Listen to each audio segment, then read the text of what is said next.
How do I get more customers to my food truck? So if you are looking to launch a food truck business, or if you just launched your food truck business and sales are slow, but you're trying to think of how can I get more customers to come to my food truck, I actually interviewed 25 different food truck owners. I'm going to break down the top 15 things they told me about their success, each of them having an average of 15 to 20 years experience in the food truck industry.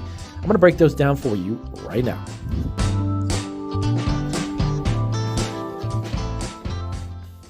All right, guys, so welcome back to Marketing Food Online. It is Damian Roberti, founder and CEO of Marketing Food Online. And in this video, I'm actually going to do a really cool video in regards to how to get a food truck a little more busier than you probably have been used to. I actually checked out 25 food truck owners and I asked them several questions and I wanted to know what was the key to their success. So I'm going to break down those for you. So if you're new to Marketing Food Online, we are all about food entrepreneurship, including food trucks and mobile food businesses. So you definitely want to hit the subscribe button with over 1,000 videos and nearly 150,000 subscribers. We have a lot of great resources. All you have to do is watch, take notes, and succeed. So let's dive right into this. Now, these are in no particular order, these tips and pointers, because all of them are what we kind of broke down here in Marketing Food Online as to what is the most important things that we kind of took away from these questions. So here are the 15 tips and pointers they shared about running a successful food truck business. Right off the top, location is key.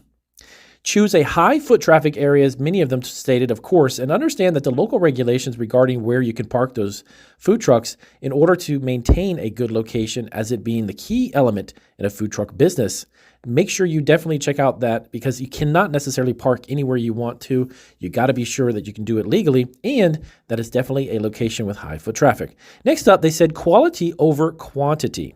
Now, this was really interesting because a lot of food entrepreneurs, just give you some side notes from my own experience in the 15 years in the business, being that quality over quantity, it's kind of a mixture of the two in some sense with a food truck, because you do want to turn over as many plates as possible. But many of them said actually focus on a few menu items and make them exceptional rather than offering a wide variety of items, which actually is a genius idea, because when it comes to a food truck, physically in the kitchen of a food truck, you cannot carry a lot of ingredients. And in regards to that, you want to make sure that you have just a few items that can be used with those specific ingredients, maybe in several different ways. But having a very large menu would actually incorporate a large amount of ingredients, and you can't necessarily keep those on a food truck because you're very limited with space. Next, they